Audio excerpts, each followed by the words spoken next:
नमस्कार, मैं हूँ अलका योगेश। आप लोगों में से बहुत से ऐसे लोग हैं जिन्होंने देवशयनी और देव प्रबोधिनी एकादशी के बारे में सुना होगा, उसके बारे में जानते होंगे। पर ऐसे बहुत से लोग होंगे जिनको नहीं पता कि देवशयनी और देव प्रबोधिनी एकादशी किसे कहते हैं, इसके पीछे क्या कहानी है। तो आज मैं सबसे पहले आपको देवशयनी और उसके बाद देव प्रबोधिनी एकादशी के बारे में बताऊँगी। हिंदू धर्म में एकादशी व्रत का बहुत ज़्यादा महत्व है। हर साल 24 एकादशियाँ पड़ती हैं और अगर किसी साल मलमास पड़ गया तो ये 24 की जगह 26 एकादशियाँ पड़ती हैं। हिंदू धर्म में 2 पक्ष होते हैं, शुक्ल पक्ष और कृष्ण पक्ष। आषाढ़ महीने की शुक्ल पक्ष की जो एकादशी होती है उसको देवशयनी एकादशी कहते हैं। हिंदू शास्त्रों के अनुसार देवशयनी एकादशी वह दिन होता है जब भगवान विष्णु 4 महीने के लिए योग निद्रा में चले जाते हैं। कहते हैं कि भगवान विष्णु शेषनाग के कुंडलित शरीर पर क्षीर सागर या ब्रह्म सागर में विश्राम करते हैं। इन 4 महीनों में जब तक भगवान विष्णु विश्राम करते हैं, ब्रह्मांड की देखभाल भगवान शिव करते हैं। इसीलिए इन चतुर्मासों की शुरुआत शिव जी के एक स्तोत्र से होती है। इसी एकादशी से सावन, भाद्रपद, अश्विन और कार्तिक महीने का पवित्र चतुर्मास शुरू हो जाता है। इस चतुर्मास में कोई भी शुभ काम, कोई भी मांगलिक काम नहीं किया जाता है। क्या आपको पता है कि भगवान विष्णु ने 4 महीने के लिए योग निद्रा में जाने का फैसला क्यों किया?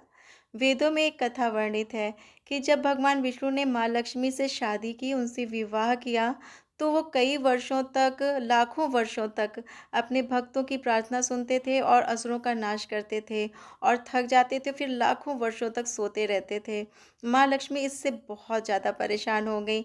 उन्होंने भगवान विष्णु से कहा कि आप इस तरह से लाखों वर्ष सोते हैं और फिर लाखों वर्ष तक जगते हैं। इससे अच्छा है कि आप हर वर्ष अपनी नींद के लिए कुछ समय निर्धारित कर लीजिए। इससे आपको आराम भी मिल जाएगा और आपकी सभी काम अच्छे से पूरे भी हो जाएँगे। भगवान विष्णु ने माँ लक्ष्मी के इस प्रस्ताव को स्वीकार कर लिया और उन्होंने एक नियम बनाया कि वो हर साल 4 महीने के लिए योग निद्रा में जाएँगे। जिस दिन भगवान विष्णु योग निद्रा के लिए गए, उस दिन आषाढ़ मास की एकादशी थी। मान्यता है कि भगवान विष्णु जितने दिन योग निद्रा में रहते हैं, उतने दिन उनके सभी अवतार क्षीर सागर में संजीवनी बूटी का निर्माण करते हैं, जिससे पृथ्वी की उर्वरक क्षमता बढ़ती है। हम आपको बताने जा रहे हैं कि देव प्रबोधिनी एकादशी किसे कहते हैं। हर साल कार्तिक महीने के शुक्ल पक्ष की एकादशी को देव प्रबोधिनी एकादशी कहते हैं। इस दिन भगवान विष्णु 4 महीने की योग निद्रा से उठते हैं और इसी दिन से 4 महीने के रुके हुए सभी मांगलिक कार्य और शुभ कार्य शुरू हो जाते हैं। कहते हैं कि देव प्रबोधिनी एकादशी का व्रत करने से 1000 यज्ञों के बराबर पुण्य मिलता है। बहुत से ऐसे लोग हैं जिनको नहीं पता है कि देव प्रबोधिनी एकादशी की पूजा और व्रत कैसे किया जाता है। मैं उनके लिए उसकी विधि को शॉर्ट में बता देती हूँ।